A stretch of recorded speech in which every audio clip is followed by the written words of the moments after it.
In the small town of Circleville, Ohio, just south of Columbus, the mail turned toxic. Anonymous letters named names, exposed secrets, and made threats. A husband would later crash his truck and die. Years after that, a roadside sign would hide a pistol wired to fire. A brother-in-law went to prison, yet the letters kept coming, and no one ever proved who wrote them. This is the Circleville letters. It began in 1976 with Mary Gillispie, a school bus driver who knew every bend of the local routes. Notes started arriving at her home without a return address. They accused her of an affair with the district's school superintendent, Gordon Massey. The writer seemed to know details about Mary's routine and mentioned her children by name. The demand was blunt: stop the relationship and tell your husband Ron, or the writer would do it for you. Mary tried to keep it quiet, hoping the attention would die on its own. It didn't. Soon Ron was receiving letters as well, and the voice on paper claimed to be watching the house. The writer knew when Mary drove her morning and afternoon runs, and when Ron was at work, which made the threat feel close. The pressure did not let up, and it felt personal from the start.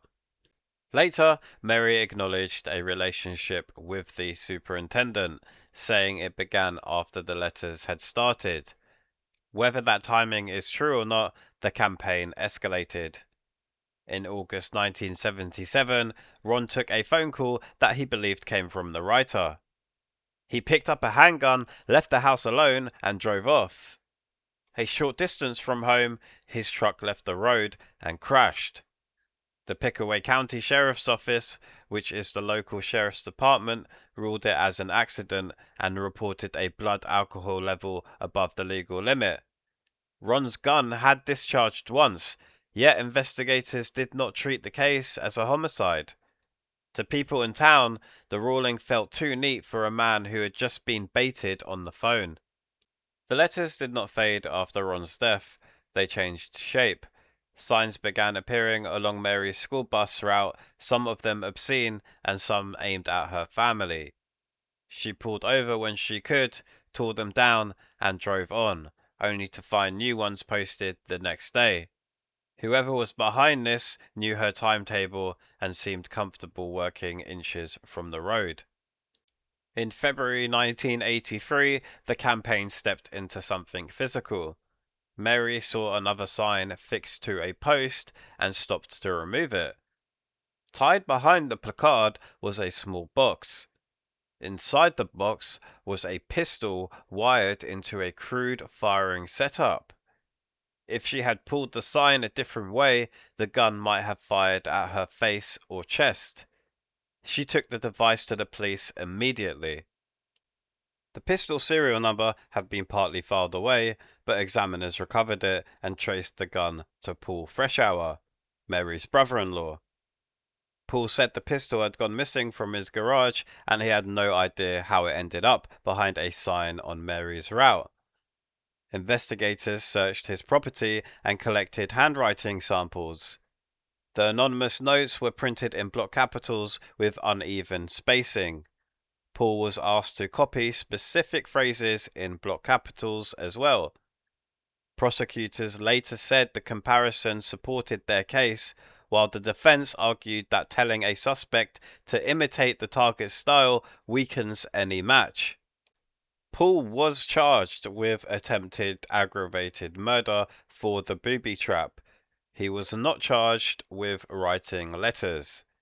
In October 1983, a jury convicted him, and he received a sentence that could run up to 25 years. He maintained his innocence. Then the part that still fuels debate. After Paul went to prison, letters continued to arrive around the county. Some landed in the homes of people who had nothing to do with Mary. Even with Paul in prison, the post didn't stop. One letter was addressed to him. He said his unit was restricted, so it couldn't be his.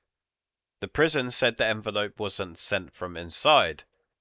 Whatever the truth of that exchange, The writer was still active while Paul sat in a cell. This wasn't a old note tossed into a postbox once a year. Over time, there were dozens upon dozens of letters accusing officials and private citizens of theft, affairs, and corruption. Sometimes the claims included specific details that felt like inside knowledge. Other times they read like rumors dressed up as fact. The style held consistent: block capitals, simple language, and blunt threats. The writer wanted control and attention in equal measure. Here's what holds up without guesswork. In 1976, Mary Gillispie began receiving anonymous letters accusing her of an affair with Superintendent Gordon Massey. In August 1977, her husband Ron died in a single vehicle crash after a phone call.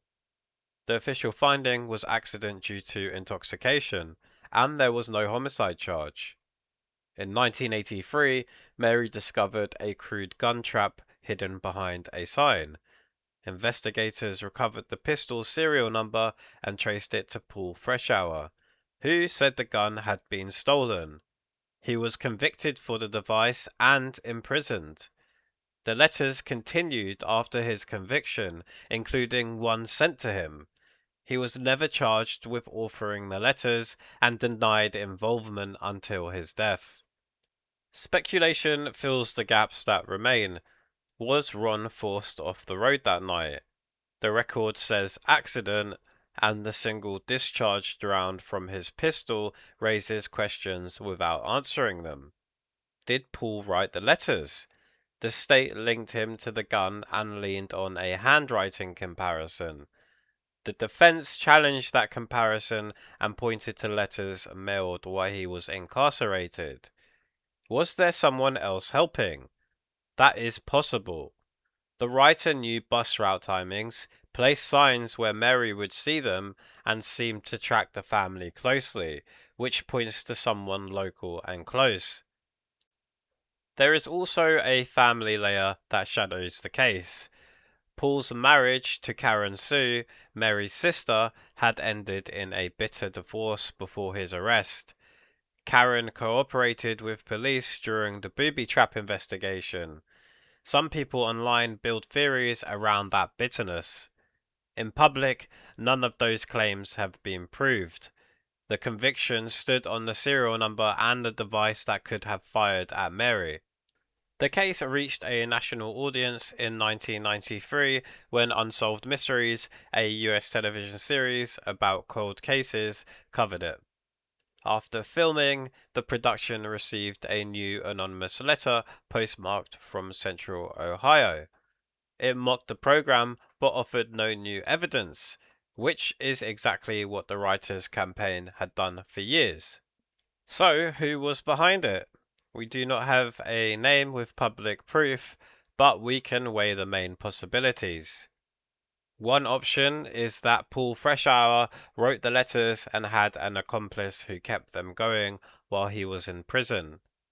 That fits the gun link and the continued mail, although it requires another person who could copy the voice and had the nerve to carry on. Another option is that Paul was innocent of both the letters and the trap, and someone else used his gun to frame him. That would mean theft or access to his garage, the ability to build a crude device, and the stamina to run a letter campaign for years. It also implies the real writer had personal knowledge of Mary's routine. There is a third option that is messy but realistic. Several people may have written letters at different times, copying the style once it became familiar. Small towns carry grudges. Once a look and tone are recognizable, it is easy to imitate them to settle a score, throw suspicion, or simply cause trouble. What do the handwriting experts say? The answer depends on who asked them. The original case leaned on a visual comparison between Paul's forced block letter sample and the anonymous notes. Independent reviewers have pointed out that all caps block printing removes many distinctive features examiners rely on, and that asking a suspect to imitate a style makes any claimed match less meaningful. There is no single forensic conclusion that survives across all the letters. And what about the trap itself? The build was simple and unreliable, which is why Mary was not harmed. The important part was the number on the pistol. Someone tried to obscure it and did not finish the job. Examiners recovered it and it pointed to Paul. He said the gun had gone missing from his garage. That is either the truth or a convenient story, and in court the number carried weight. Why did the letters work for so long? Fear and routine. Most people would rather avoid public embarrassment than call the police about an anonymous note, and the writer counted on that. They also counted on Mary's schedule. A bus route repeats every school day. Fix a sign to a post and your target will read it without any detective work at all. Because the writer was faceless and her route was fixed, the plan kept working. So, what is the most honest verdict? The Circleville letters almost certainly came from someone local, close enough to know routines and private rumours, stubborn enough to keep pushing through a death, a trap, and a prison term.